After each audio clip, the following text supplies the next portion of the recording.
Olá, gente!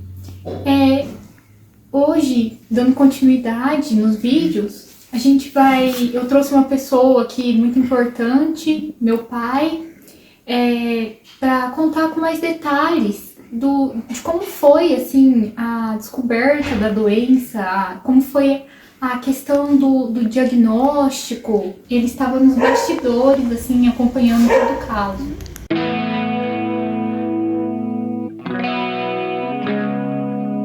No primeiro vídeo, eu falei, né, sobre a questão do relato pessoal, mas meu pai ele vai dar detalhes que foram esquecidos, detalhes que eu não consegui relatar muitas vezes. Mas ele vai falar com mais prontidão esses detalhes.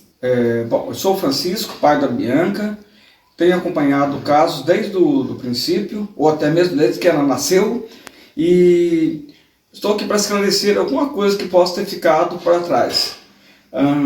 No começo, houve uma tremedeira nas mãos dela, uma fraqueza. Procurei um médico, nós procuramos o Dr. Rafael, que ele é um reumatologista. Ele constatou que seria cansaço por fato dela estar dormindo altas horas da madrugada e acordando cedo.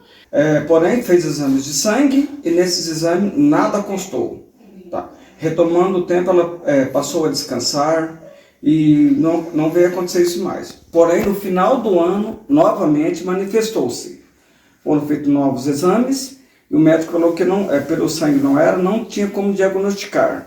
Então, ele encaminhou para um neuropediatra, o qual pediu exames mais aprimorado para que se descobrisse realmente se era a doença.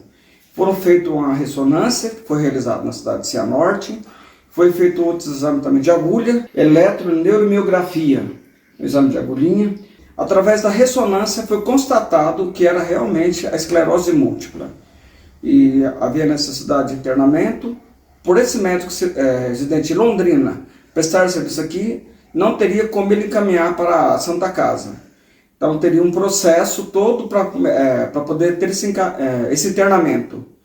Procurei a Regional de Saúde e foi orientado a procurar a Justiça para que agilizasse esse processo. Porém, como todos sabem, pelo Fórum e pela Justiça é demorado.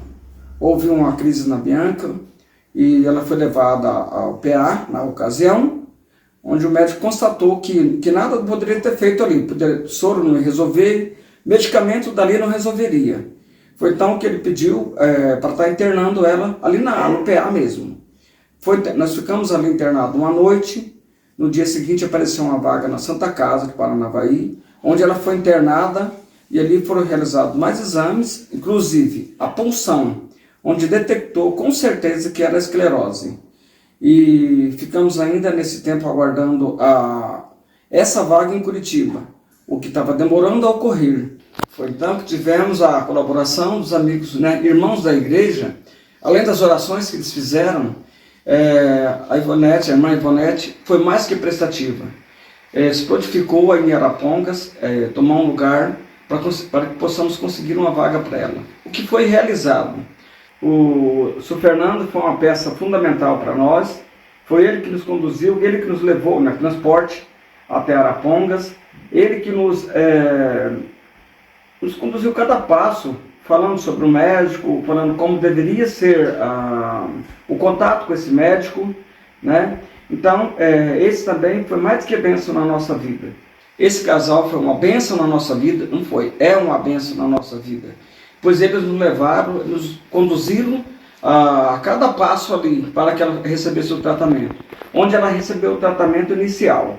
Agradecemos pela vida desse casal, pela vida de todos que oraram por nós, porque esse foi o pontapé inicial para conseguirmos essa vaga em Curitiba. No momento em que eu consultava em Arapongas, o fórum já havia dado uma resposta para nós, que essa vaga já estava certa em Curitiba. Foi aí onde tudo começou, conforme ela relatou.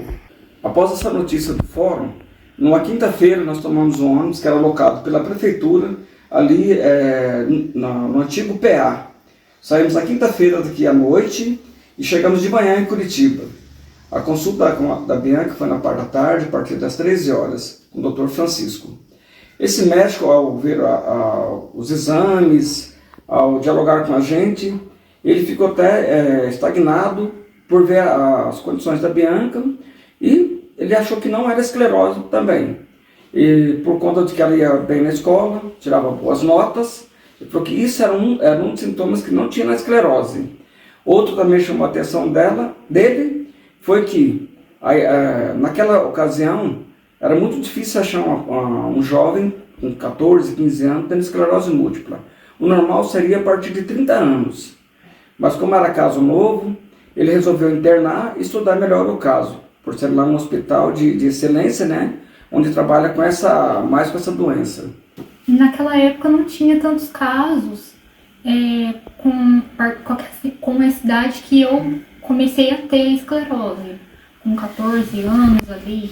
Mas ultimamente, já que a gente, vamos dizer assim, entre aspas, a gente tem acesso mais fácil, vamos falar assim, é mais acessível pra gente ver casos assim, com a mesma doença, ultimamente tem sido mais frequente os casos de pessoas mais novas, assim, recebendo esse diagnóstico. Por isso, esse foi um dos motivos pelo nascimento do canal, justamente para dar norte para essas pessoas, para elas não se sentirem tão, vamos dizer assim, perdidas, assim, como eu me senti quando foi a minha vez. Seja adolescente, seja adulto, tem tratamento, tem como se viver uma vida, assim, entre aspas, comum, normal, né? Conheço casos de pessoas que, apesar da esclerose, casaram, apesar da esclerose, constituíram uma família, têm filhos. Eu queria contar um caso em especial de uma moça mais velha que eu, vamos falar assim, mais experiente, que é da mesma cidade, que estudou na mesma escola que eu, que tem a mesma doença que eu. Ela descobriu depois que ela era casada, ela queria ter filhos. E ela conseguiu conversar com o neurologista para fazer alteração medicamentosa, porque, como a maioria sabe, se engravidar antes de trocar o medicamento, é perigoso a criança vir com alguma complicação neurológica. Ela conseguiu conversar e ela teve o filho, ela conseguiu se formar e hoje ela segue uma vida bem. Bom, esse foi o vídeo de hoje. Se você gostou do vídeo, deixa o seu like. Se você não é inscrito no canal, se inscreva no canal, por gentileza. Ative o sininho para você continuar recebendo as notificações dos vídeos. Deixe o seu comentário de onde você está falando aqui embaixo. Desde já, obrigada. Então é isso, pessoal. Até o próximo vídeo.